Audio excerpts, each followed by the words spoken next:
Esse é o nosso podcast Observatório, mais uma vez estudando a Palavra de Deus de uma forma diferente. Continuamos estudando as parábolas e aqui conosco, hoje, está aqui Pastor Mateus. Fala, gente, bom dia, boa tarde, boa noite, vamos lá, vamos aprender da Bíblia. Wanderson, que está pela primeira vez conosco, ele é o líder ali da nossa congregação. E aí, gente, boa noite, tudo bom? E Eduardo, doutorando nosso, já passou pela qualificação. Graças a Deus, tudo bom, gente? Vamos que vamos.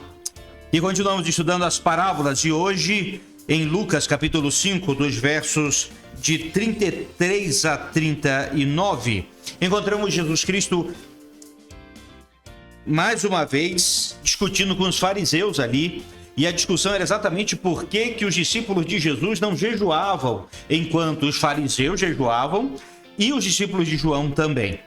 Jesus responde como ele sempre faz, direto. E ele diz assim: ninguém rasga um pedaço de tecido de uma roupa nova para remendar uma roupa velha. Se o fizesse, estragaria a roupa nova, e o remendo não se ajustaria à roupa velha. E ninguém colocaria vinho novo em velhos recipientes de couro. Os recipientes velhos se arrebentariam, deixando vazar o vinho e estragando o recipiente. Vinho novo deve ser guardado em recipientes novos. Diante disso, gente, vamos antes rapidamente lembrar por que Jesus Cristo falava em parábolas. Eduardo. Então, pastor, eu acho que é bom notar que a parábola ela é uma didática, né, de ensino que busca aproximar aquele assunto ali da linguagem comum, né? Então, ela ilustra alguma coisa que seria, em tese, complicada para a gente entender. Então, a priori, seria para simplificar a mensagem. Porém, eu falei a princípio porque lá em Marcos 4, de 10 a 12, fala quando os discípulos perguntam, né, para Jesus o significado das parábolas. Ele fala: a vocês foi dado o mistério do reino de Deus, mas ao que estão fora, tudo é dito por parábolas, a fim de que, ainda que vejam, não percebam, ainda que ouçam, não entendam. De outro modo, poderiam converter-se e ser perdoados. Então, na verdade, a parábola é para dizer, claro, passar a mensagem, mas passar a mensagem para aquele que foi tocado pelo Espírito Santo. Para quem quer aprender. Para quem quer aprender, exatamente. Então, é uma forma que aquele que não tem interesse, aquele que não foi, né, de fato convertido ali, ele nem vai ter interesse, não vai buscar entender, não vai entender naquele momento. Então, eu entendi isso, assim, a parábola servia para esconder daqueles que não queriam, mas apresentar para aqueles que queriam. O tema dessa parábola que estudamos é mudança. E nesse mundo onde mudança é a regra, vale a pena a gente entender o que Jesus Cristo estava falando a respeito disso. E eu pergunto, pastor Mateus, como distinguir entre o que pode mudar e o que não pode mudar? Eu acho que o que é fundamental quando a gente fala de mudança, e a gente vê muito Jesus fazendo esse alerta nesse e em diversos outros ensinos, a intenção dele é que as pessoas entendessem o espírito da lei, entendessem o objetivo dos ensinamentos e que vivessem aquilo. Né? Boa parte dos confrontos que Jesus tem com os fariseus é justamente porque eles estavam muito apegados à letra daquilo que se dizia e daquilo que estava escrito, e não necessariamente ao espírito daquele ensinamento que aquilo poderia significar. Né? Quando ele vai dizer sobre o adultério, e aí ele questiona: vocês que não devem adulterar, vocês sabem, mas quando você olha e cobiça uma outra pessoa, você já está adulterando. Então ele quer que eles entendam os princípios por trás. Né? Então eu acho que a mudança ela deve ser sempre no objetivo de ajustar o comportamento ao princípio. E aí, pensando por esse lado, eu acho que a mudança ela é permitida e desejável desde que ela não negocie princípios. Né? Algumas coisas elas podem mudar porque elas não interferem nos princípios, elas não deixam de valorizar os princípios. Na igreja, se a gente pensa na música, por exemplo, existe um ritmo que pode ou não pode. Eu acho que a questão que deve ser analisada é o princípio que está por trás daquilo quando a gente fala de adoração, né? O que é que tá, qual é a motivação que gere aquilo? Então essas mudanças elas devem estar sempre associadas ao princípio bíblico, ao princípio do evangelho. As mudanças que não interferem nos princípios, elas podem acontecer, né? A gente está estudando a Bíblia de uma forma completamente inesperada. Há um ano atrás ninguém imaginava que a gente estaria fazendo escola bíblica online, culto online, onde a gente diria para as pessoas: não venha para a igreja. A gente passa a vida toda insistindo para que as pessoas: vem para a igreja, sai da sua casa, levanta. E por alguns meses a gente teve que dizer para as pessoas: olha, fica em casa. Daqui a pouco a gente vai voltar, mas por enquanto acompanha o culto aí. O culto não parou, né? O culto não parou, o princípio não mudou.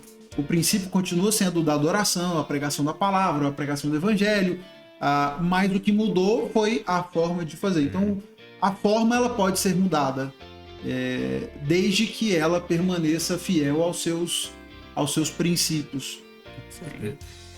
Por que Jesus era diferente? Essa é uma boa pergunta. Eram os discípulos de João jejuavam, os fariseus jejuavam, Jesus e os seus discípulos não.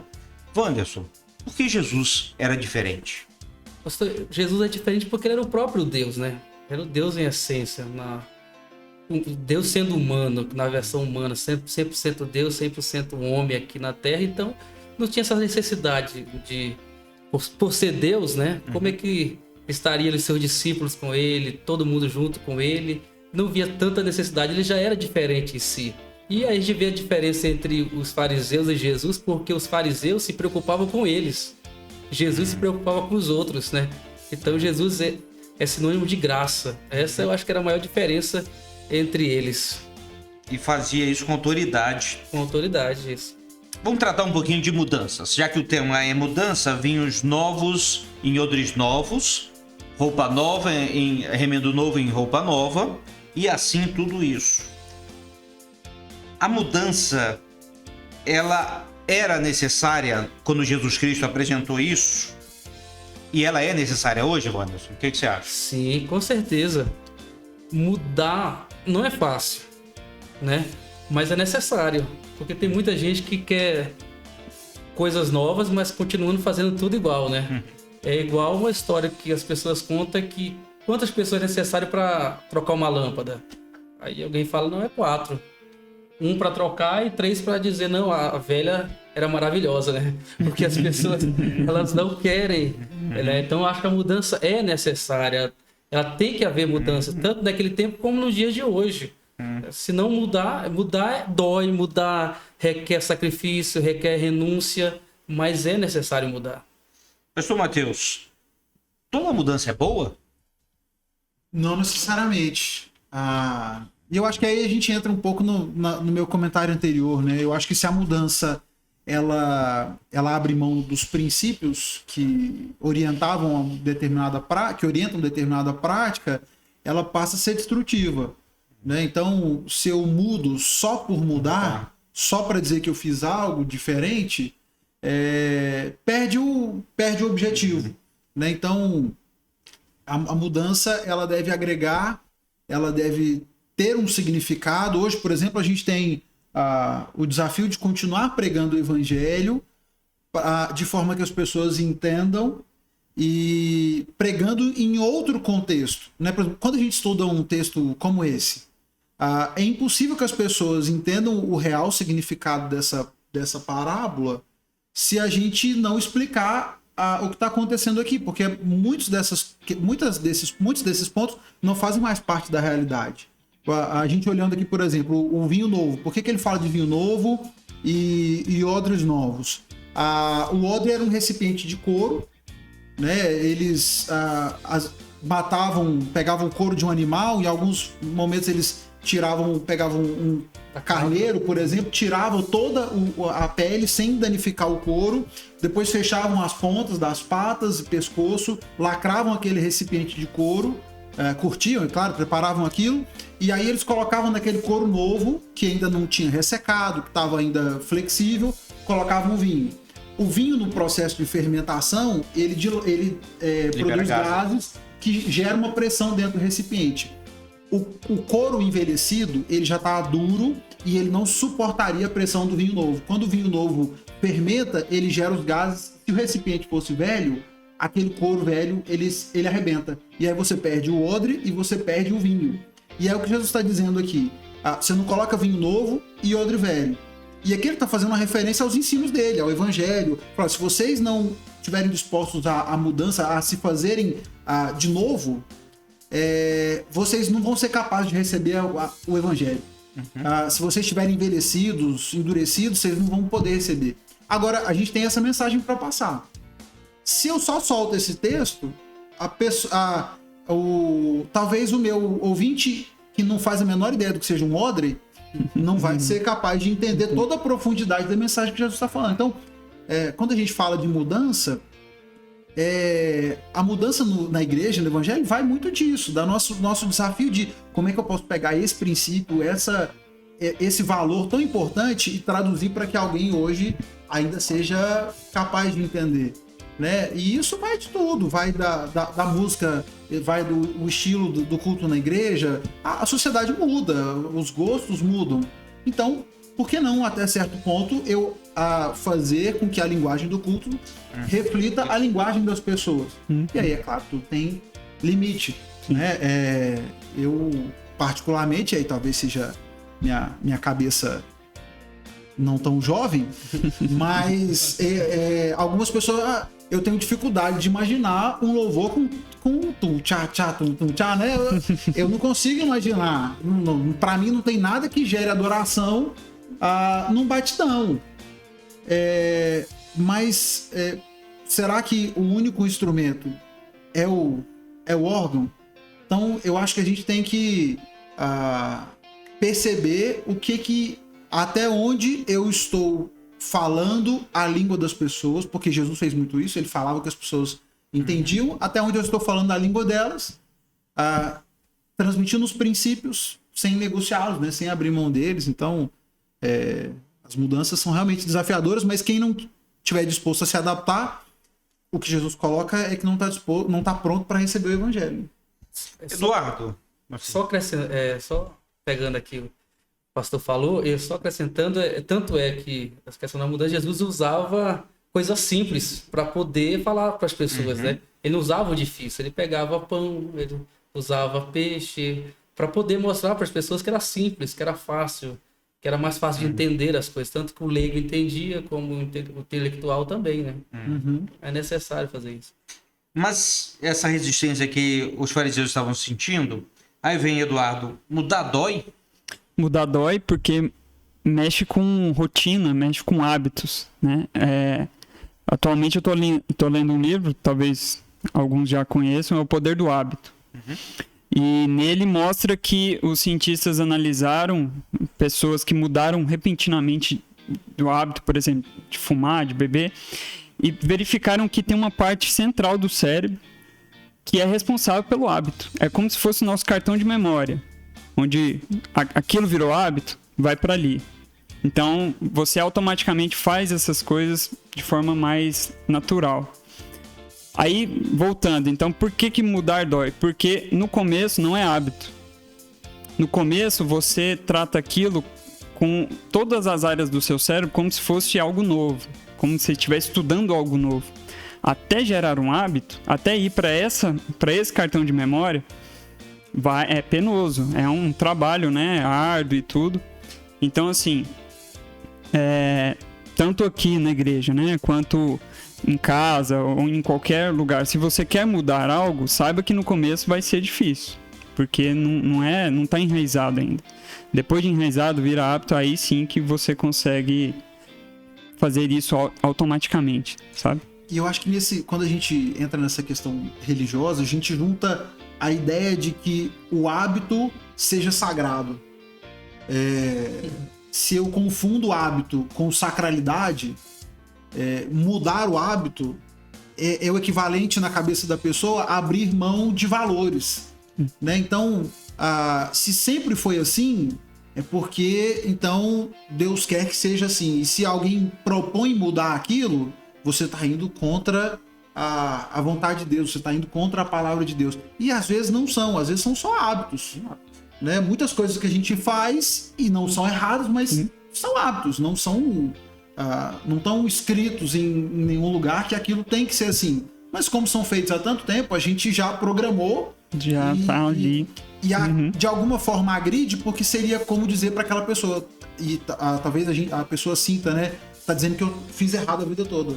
E aí entra uma questão de brio, né? É verdade. Você tá querendo dizer que eu tava errado? Não. É como orar. A pessoa diz assim, eu tenho que orar 1 hora por dia. Aí marca no relógio 1 hora e começa ali e tal. Isso não significa que ele teve uma vida de oração. Às vezes essa 1 hora, a cabeça dele tá na lua. Antes ele tivesse orado pouco tempo, mas com sinceridade, do que 1 hora e tal. A gente tem que orar muito mais. Mas veja que é diferente. A gente tem que entender isso. Muito bem. Pergunta para todos. Por que os fariseus, eu quero lembrar, os fariseus, eles eram religiosos, opositores de Jesus Cristo, porque eles eram absolutamente religiosos. Não no bom sentido. Eram religiosos no sentido que eles tinham regras, rituais, e não abriam mão disso. Eles eram eles eram mais para o exterior do que da sinceridade de coração. Então vamos lá, por que os fariseus não queriam mudar? Na opinião de vocês, começa com o Eduardo. Então, eu acho que vem dessa cultura que eles tinham deles mesmos, né? Eu tenho que seguir essas regras para manter aquela espiritualidade, ser de elite, aqueles estudiosos, né, da lei e tudo mais. Então, a partir do momento que chega alguém que primeiro você não aceita, né? Você não acredita naquilo, não acha que Jesus é o Deus, né? Primeiro que, aí, se você tem essa crítica e essa pessoa ainda vem e fala que você está errado, mexe com o ego, né? Então, é basicamente isso, mexe com tudo aquilo que ele acreditava que era certo, e para manter aquele padrão de vida deles, né? Toda a elite deles, eles não queriam mudar. Então, não queriam perder tudo aquilo que eles acreditavam antes. Então, acho que essa era a dificuldade deles, assim. Wanderson.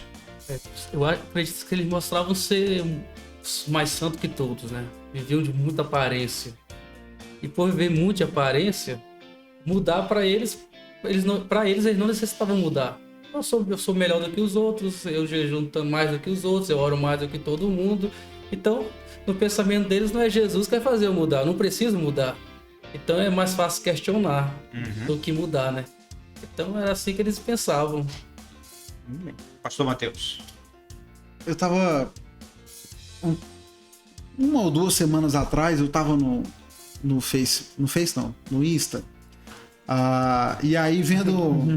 no Face eu tava entregando a minha idade. Eu tô todo dia no Facebook também, mas a publicação que eu vi foi no Instagram. Mas de um amigo da minha idade, mais ou menos, e que eu sei que sempre tocou em banda, tocava guitarra, tava na igreja, e todo mundo que tocou passou por essa fase, assim, às vezes de choque, querer tocar uma guitarra, e as irmãs mais de idade da igreja às vezes ficam chateadas, às vezes acontece, né? E eu me lembro dos embates, da chateação dessas pessoas, porque essa igreja não sei o quê, porque não aceitam e tal, querendo quebrar os paradigmas e querendo, né, reinventar a música. E aí eu vi uma publicação dessa pessoa, de uma dessas pessoas, inconformado, e aí a pessoa tocando um violão, uma música de 1900 e bolinha, e porque a verdadeira adoração, e tocando, e na legenda ele reclamava dos worship. Porque agora só tem worship na igreja. Eu não lembro exatamente o texto, mas eu pensando comigo, falei, rapaz, esse povo passou a vida toda reclamando que os velhos não deixavam eles tocar rock na igreja. Agora, eles estão reclamando porque os jovens querem tocar o worship, e não, porque o worship não é música. E aí eu lembrava do Chaves, né? Se você é jovem, amanhã velho será. Então, a gente cria hábito, e todo mundo cria um hábito, em algum momento a gente incorpora aquilo de tal forma que Você que era o super quebrador de paradigmas na juventude, de repente está lutando com os outros que querem mudar também. Então eu vejo o nosso desafio de que todos nós temos o potencial para agirmos como fariseus se não estivermos atentos. De nos apegarmos demais a formato, a hábitos que nós construímos e que confundimos com o sacro e acabarmos gerando conflitos e nos vermos indispostos a aceitar as transformações que precisam acontecer, né? A gente olha para Jesus, tantas adaptações não, mudanças, tantas mudanças que ele faz na percepção. E eu acho que é muita inocência nossa achar que o evangelho não deveria propor para nós, 2000 anos depois, outras mudanças, mantendo os princípios, mas mudando de acordo com o tempo, né? Então, esse é um equilíbrio difícil, mas a gente tem que ficar atento. Jesus Cristo mudou e ofereceu mudanças. E essas mudanças revolucionaram o mundo e continua revolucionando também. Por isso que essa mesma palavra de Jesus Cristo vale para nós hoje. Você que vê tanta mudança acontecendo, é preciso mudar certo, é preciso mudar com Cristo e é preciso aprender a mudar também. Bem, gente, estamos chegando ao final desse nosso podcast aqui. Quero só deixar uma palavra que também a Escola Bíblica Dominical mudou. Tá? A nossa revista hoje é o podcast. Na quinta-feira anterior ao domingo, você vai poder então estudar essa lição, que no domingo estaremos estudando num bate-papo, tanto online quanto presencialmente. E assim a gente está com 3 mídias diferentes trabalhando a mesma lição. Por isso, você é o nosso convidado, participe. Nossas palavras finais, Eduardo. Bom, é isso, gente. Eu acho que devemos estar preparados para a mudança. Porque o mundo muda, mas os princípios ficam. A ferramenta pode mudar. O princípio ficando, tá ok. Isso aí. Obrigado. É isso aí, gente. O princípio é imutável. Métodos mudam, né? Mas que a gente possa permanecer nos princípios do Evangelho. E se necessário for mudar algo para ganhar pessoas para Jesus e para alcançar novas vidas, que a gente possa ir além. Gente, é isso. Siga no desafio de permanecer, de ser um odre novo, né? De estarmos prontos para receber a novidade do Evangelho. Temos que estar prontos para isso. É isso, gente. Que Deus abençoe a todos. Um abraço.